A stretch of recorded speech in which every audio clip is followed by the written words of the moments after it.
Já paraste para pensar sobre os teus números do primeiro semestre de 2025? Sabes quanto é que investiste e onde é que foi esse investimento? Ou por outro lado, sabes quanto é que o teu negócio gerou em termos de vendas e quais é que foram as ofertas e serviços que representaram uma fatia maior? E será que já paraste para refletir se alcançaste os objetivos que definiste no início do ano ou no final do ano passado? Pois é, hoje vamos falar sobre dinheiro. Esta é a segunda parte da nossa minissérie Reset de Verão, criada especialmente para te guiar no realinhamento e reajustes de alguns elementos essenciais do teu negócio, para que tu possas aproveitar o segundo semestre de 2025 com mais intenção e mais sustentação. E um dos elementos que eu mais gosto de parar e sentar com e refletir sobre durante esta altura do ano é o fluxo do dinheiro, tanto no meu negócio quanto na minha vida. Talvez tu estejas super confortável com este tema, talvez seja um tema mais sensível, mas a realidade é que sentar com o teu dinheiro, olhar para os teus números, é libertador e permite-te também tomar decisões mais conscientes, mais alinhadas. E é com este mindset que eu te convido a ouvir hoje e relembro também que vou deixar o link na descrição com o Google Doc com mais exercícios e mais reflexões sobre este tema para que tu possas continuar a aprofundar mesmo depois de ouvires. Vamos começar com algo bem simples. Olhar para os teus números e perceber qual é que é o fluxo do dinheiro. Quanto é que entrou e de onde? E quanto é que saiu e para onde? Estas são as duas perguntas muito simples, muito diretas, que eu te convido a literalmente colocar a resposta no papel ou no Excel e perceber. Com esta visão geral que vai se formar à medida que tu vais pondo os teus números e os teus gastos, os teus investimentos, esta visão geral depois permite-te fazer perguntas e permite-te ver o fluxo no todo. Isto é uma prática super simples, mas nós temos mesmo que começar com passinhos bem simples para realmente descomplicar a relação com o dinheiro. E esta prática é algo que eu faço há, eu diria, mais de 10 anos, desde que comecei a receber uma bolsa de estudos quando estava na faculdade e todos os meses recebia um valor e comecei a perceber que aquele valor no fim do mês evaporava e eu não sabia muito bem para onde é que ele ia, o que é que eu tinha realmente comprado, o que é que eu tinha investido e porque é que tinha tão pouco no fim do mês. Então comecei a criar um Excel e esse Excel foi evoluindo ao longo dos anos e ajudou-me muito a perceber como é que eu giro o fluxo do meu dinheiro, onde é que eu invisto mais, onde é que vem mais dinheiro e começar a perceber os meus próprios comportamentos em relação ao dinheiro. E primeiro fazia isto todos os meses, no final do mês colocava todos os gastos que eu tinha feito naquele mês e colocava também aquilo que tinha entrado. Começava a perceber, ok, preciso de criar categorias ou preciso de criar subcategorias para perceber melhor para onde é que o dinheiro realmente está a ser alocado. Depois fui percebendo que com isto, às vezes alguns gastos iam-se perdendo, por exemplo, principalmente na altura da faculdade, aqueles cafezinhos 40 cêntimos aqui, 40 cêntimos ali, um snack, qualquer coisa assim. E então ia percebendo que estas coisas pequeninas, mas que depois no fundo somavam um grande valor, iam-se perdendo. Então comecei a pôr nas notas do telemóvel os gastos que eu fazia durante a semana, principalmente aqueles que são tipo dinheiro físico, não é? Porque quando é multibanco ou qualquer coisa assim, nós conseguimos depois ter o extrato da conta. Mas estas coisas assim, quando ia ao café e pagava com moedas, começar a fazer esse relatório nas notas e depois no fim do mês colocar lá. Ou seja, isto é algo que foi evoluindo e me permitiu também evoluir a minha relação com o dinheiro e começar a ver os padrões. E isto é muito interessante porque, no fundo, é a informação que nos dá depois poder e nos traz mais consciência, não é?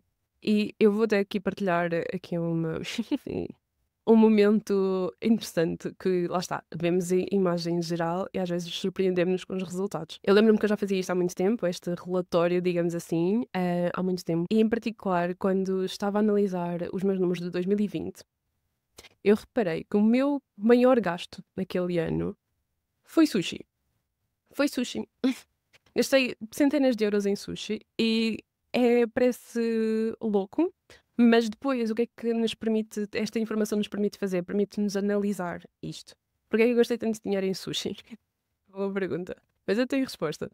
Eu gastei imenso dinheiro em sushi porque em 2019 eu não estive em Portugal, estava a viver em Moçambique, numa cidade na altura em que eu não tinha acesso facilmente a sushi.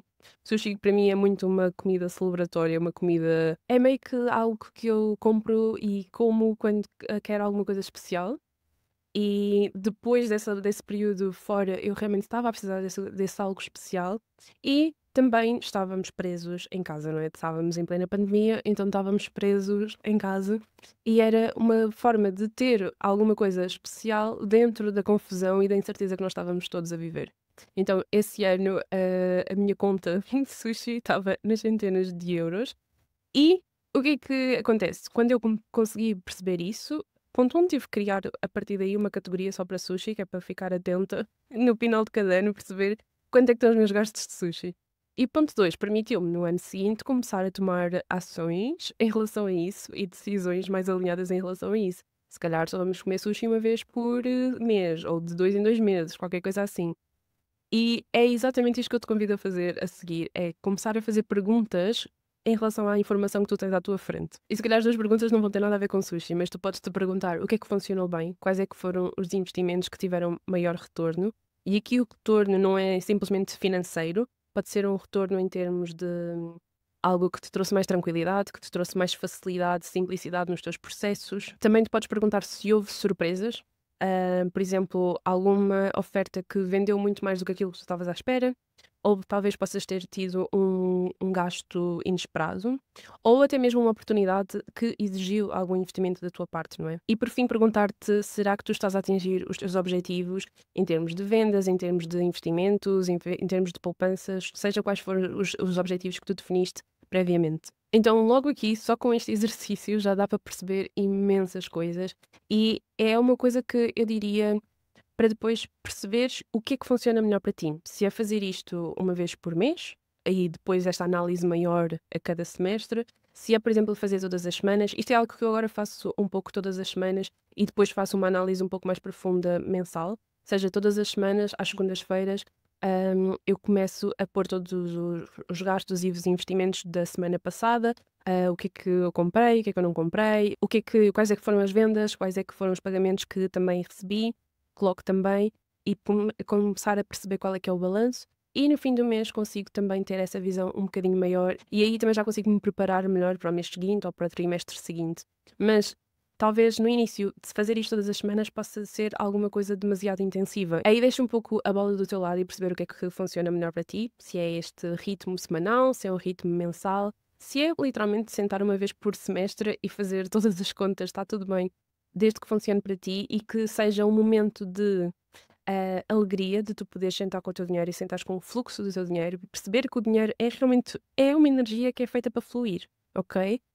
Portanto, não é só celebrar quando o dinheiro flui para dentro, mas é celebrar também e agradecer quando ele flui para fora, porque quer dizer que ele existe, existe para fluir para fora, não é? Se não tivéssemos acesso a ele, ele nem sequer conseguiria fluir para fora, ok? Então isto é aqui um pequeno reframe, uma forma de ver diferente o fluxo externo, no caso, e depois também ressignificar o fluxo interno, não é? Agradecer cada cêntimo que vem na tua direção, cada cêntimo que é gerado através do teu negócio, através do teu trabalho, do teu servir, é realmente uma coisa bonita de sentar todas as semanas, todos os meses, com o teu dinheiro. E o segundo desafio, de acordo com aquilo que tu aprendeste com este movimento de sentar com o fluxo, é perceber se precisas de reajustar ou se queres reajustar os teus objetivos. Ainda temos 6 meses, ainda muita coisa pode acontecer e pode ser que já atingiste os teus objetivos e agora esteja na altura de definir uma meta nova. Pode ser que no início do ano tu pensavas que ia ser uma altura de maior expansão, de maior criação,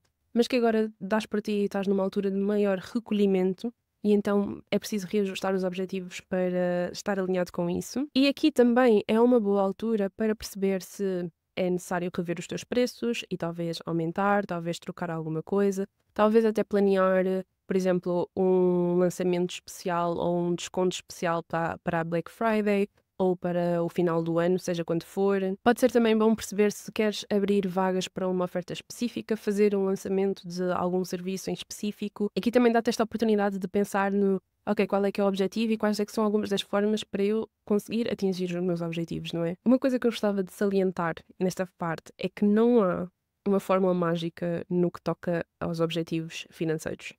Não há um número, não há um número de vendas, não há nada que seja tipo, este é o número mágico, isto é a fórmula mágica. Não existe. Porque cada um de nós é completamente diferente, tem um estilo de vida diferente e uns investimentos para apoiar esse estilo de vida que também são diferentes. temos negócios diferentes, com serviços, com ofertas diferentes, preços diferentes, posicionamentos diferentes.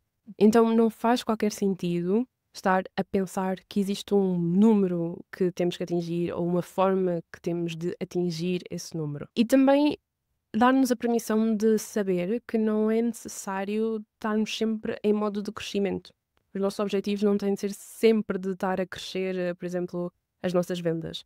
Às vezes não é sobre isso. E eu posso aqui também dar-te o exemplo que o ano passado, e eu já falei aqui várias vezes sobre isso, mas foi um ano de me dedicar à minha saúde, de dar um passo atrás também no negócio, e isso claramente refletiu nos objetivos que eu defini para mim mesma e para o negócio.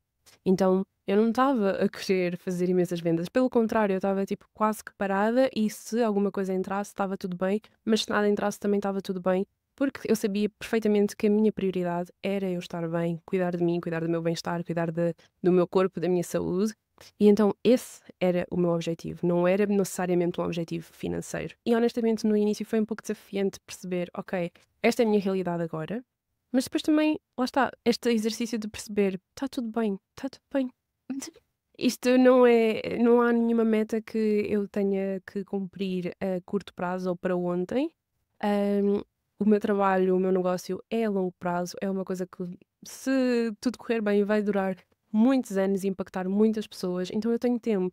Então permite-me crescer ao meu ritmo e permite-me também aceitar e assumir a fase onde eu estou. E não há ninguém, ninguém que me pode dizer que o objetivo de cuidar de mim e cuidar da minha saúde é melhor ou é pior do que atingir X dígitos no meu negócio num ano. E então o meu convite é definir os teus objetivos de acordo com o que se está a passar dentro de ti, da tua vida e dentro do teu negócio, e não daquilo que tu vês fora. Essa é uma coisa que muitas vezes nós temos que nos apanhar de perceber, será que este objetivo é meu ou será que é um objetivo que eu meio que absorvi do sistema onde eu estou, da indústria onde eu estou. E é muito interessante até trazer este ponto porque muitas vezes depois nós não atingimos esse objetivo, ficamos frustrados e ou então muitas vezes nem sequer temos a motivação para atingir o objetivo e não sabemos bem porquê e começamos a pôr em causa tantas coisas e é simplesmente porque aquele objetivo não está alinhado, não é um objetivo que tu fiques, eu quero tanto isto, eu quero atingir isto, deixa-me trabalhar, deixa-me fazer o que precisa de ser feito, deixa-me criar e caminhar em direção a isto. E muitas vezes nós estamos a fazer as coisas e vamos fazendo e a caminhar para um objetivo que não é o nosso. E parece sempre tão longe e parece sempre, às vezes, quando o caminho até lá não é de todo saboroso e quando chegamos lá também não é saboroso. Então esta questão de nos permitirmos estar onde estamos e criar e definir os nossos próprios objetivos é essencial. E isto também fortalece a tua relação com o teu dinheiro. E o teu dinheiro vai começar a confiar em ti. Se ela definiu este objetivo é porque ela vai e está entusiasmada e está motivada para o alcançar. Então vamos fluir. E isto leva-nos aqui à terceira parte deste movimento, que é compreender, de acordo com os objetivos que tu definiste ou que reajustaste, permite-te perceber se as ferramentas e o suporte que tu tens te levam a concretizar esses mesmos objetivos. Eu gosto imenso de usar esta fase para analisar e avaliar as ferramentas, o software que eu uso. Eu vou deixar também o link na descrição com o vídeo que eu já fiz com todas as ferramentas que eu uso e mais algumas, mas é nesta altura que eu olho e percebo, ok, será que esta ferramenta continua a servir-me? Será que vou mudar de plano em vez de fazer o plano XPT ou se calhar só preciso de uma coisa mais simples, então vou mudar de plano? Será que há outra ferramenta que me permite fazer a mesma coisa e que tem um preço diferente? Então fazer estas análises e olhar para isto para depois, como é óbvio, influenciar no objetivo final, não é? Às vezes dá para poupar um pouco, às vezes temos que fazer alguns investimentos porque queremos fazer uma coisa diferente no nosso negócio e também está tudo bem. E da mesma forma, olhar para o suporte que tu tens, seja através de cursos, de mentorias, de comunidades, etc. Todo este suporte que tu tens e perceber se continua a adequar para esta nova fase ou se também existe aqui alguns reajustes que podem ser feitos, algumas avaliações que podem ser feitas. E, honestamente, este exercício de ir ver todas as assinaturas que nós fazemos, não é? Há tantas coisas, lá está, softwares que usamos que mensalmente temos algum gasto com aquilo, ou até mesmo, por exemplo, um curso, uma comunidade que todos os meses temos aquela despesa. Perceber, será que isto continua a servir-me? Será que faz sentido? Para onde eu quero ir agora? Faz sentido? Ou eu posso mudar aqui qualquer coisa? E às vezes também há coisas que nós precisamos novas, não é? E o interessante é que aqui neste ponto do suporte, sim, às vezes é necessário nós investirmos em algo mais, mas também pode ser simplesmente em investir mais do nosso tempo, não é? Há quantos cursos, quantas mentorias, quantas coisas tu já tens acesso e que se calhar ainda não completaste, não é? Eu não sei quantos cursos é que eu tenho 30% completados, mas às vezes é sobre voltar e dedicar algum tempo a essas coisas, não é? E dedicar algum tempo a aprender sobre isto, ou ir ver uma repetição de alguma coisa, a gravação de um curso, ou temos a mentoria, mas não vamos às sessões ao vivo e não fazemos as perguntas. Então, vamos aproveitar onde é que nós estamos a investir o nosso dinheiro, na verdade, porque isso também é uma nota ao dinheiro de, ok, ela investiu-me, e agora ela está a usufruir disto. Ela realmente está a aproveitar todos os momentos disso. Então isto quase como alimenta o fluxo, não é? Porque o dinheiro vê-te como alguém que o valoriza.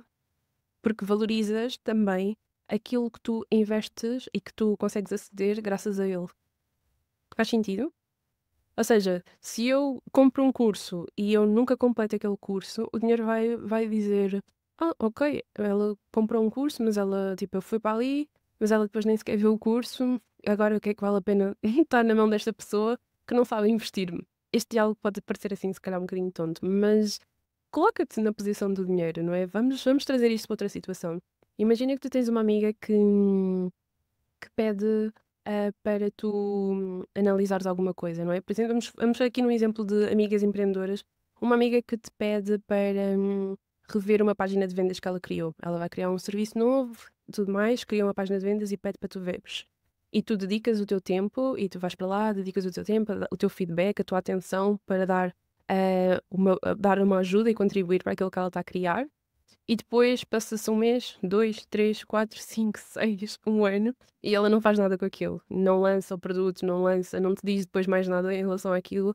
Tu, se calhar, da próxima vez que ela te pedir ajuda para alguma coisa, tu vais ficar a pensar: eu não sei se isto agora vai ser muito prioritário, não é? Porque quem é que me garante que depois vais fazer alguma coisa com isso? E eu sinto que é o mesmo que o dinheiro faz connosco. É tipo, ok, ela já investiu neste curso. Eu acho que os cursos são um exemplo mais fácil, porque eu levanto aqui a minha mão que há muitos cursos que eu não completei a 100%. Mas, repara, é exatamente isto. Então, qual é a garantia que o dinheiro tem de que este novo curso, esta coisa nova que eu estou a querer investir, realmente vai ser usufruído ao máximo? Isto é uma pequena reflexão aqui no final, mas eu acho que é realmente interessante nós começarmos a ver a nossa relação com o dinheiro desta forma, um pouco como se fosse um amigo, e será que nós estamos a ser bons amigos para o dinheiro? Ou será que até estamos a julgar o dinheiro como nosso amigo, mas nós não nos percebemos que houve outras coisas que durante a nossa relação nós fomos fazendo que fazem com que ele não confie tanto em nós. Fica aqui o convite para a reflexão. Diz-me se isto faz sentido ou se eu estou assim um bocadinho a viajar na maionese. E como prometido, eu criei um workbook gratuito para te ajudar a aprofundar ainda mais esta reflexão e inclui também algumas perguntas sobre a tua relação com o dinheiro, que é muito importante. Então vou deixar o link na descrição para tu descarregar. Basta copiar o Google Doc e começar a preencher com as tuas próprias notas. Espero que tu e o teu dinheiro estejam um bocadinho, só um bocadinho mais besties no fim desta segunda parte. E na próxima semana, na terceira e última parte, vamos olhar para a tua rotina e os teus hábitos, porque é aí que tudo se integra. Até lá!